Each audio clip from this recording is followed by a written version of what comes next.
நாம் முடிவெடுக்கிறோமோ அந்த நிமிடத்திலிருந்து அதை செயல்படுத்த தொடங்கிவிட்டாலே போதும். கொஞ்சம் கொஞ்சமாக தான் குறைக்க வேண்டும் என்ற அவசியம் இல்லை. அதனால் எந்த விதமான பாதிப்பும் வராது என்பதை எங்கள் இயக்கத்தின் சார்பாகவும் ஒரு மருத்துவராகவும் உறுதியாக சொல்லிக்கொள்ள விரும்புகின்றேன். அதே சமயத்தில் எப்படி புகைப்பழக்கத்தினால் தீமைகள் ஏற்படுகின்றது, பெரும்பாலானவர்களுக்கு நீங்கள் கூட அந்த கேள்வியை கேட்க வரும்போது நான் வேண்டாம் என்று சொல்லிவிட்டேன். ஏனென்றால் இந்த பழக்கத்திற்கு அடிமையானவர்கள் பெரும்பான்மையானவர்கள் அதை தெரிந்துதான் செய்கின்றார்கள். யாருக்கும் அதை பற்றி ஒரு விவரம் இல்லை அல்லது விழிப்புணர்வு இல்லை என்று சொல்ல முடியாது. என்ன பாதிப்பு வரும் என்ற விழிப்புணர்வு கண்டிப்பாக இருக்கின்றது.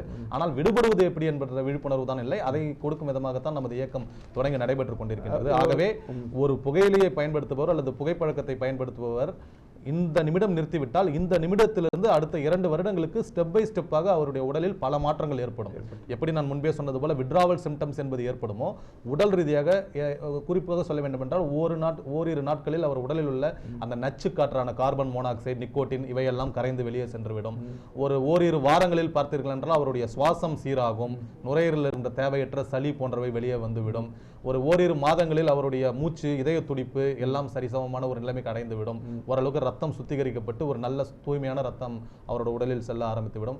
ஓரிரு வருடங்களில் ஏறக்குறைய அவருக்கு புகையிலையால் அல்லது புகைப்பழக்கத்தால் ஏற்படக்கூடிய பெரிய நோய்களான புற்றுநோய், மாரடைப்பு, ஸ்ட்ரோக் என சொல்லப்படுகிற பக்கவாதம் எல்லாவற்றிலிருந்து விடுபடுவதற்கான வாய்ப்புகள் பெருமளவு குறைகின்றன.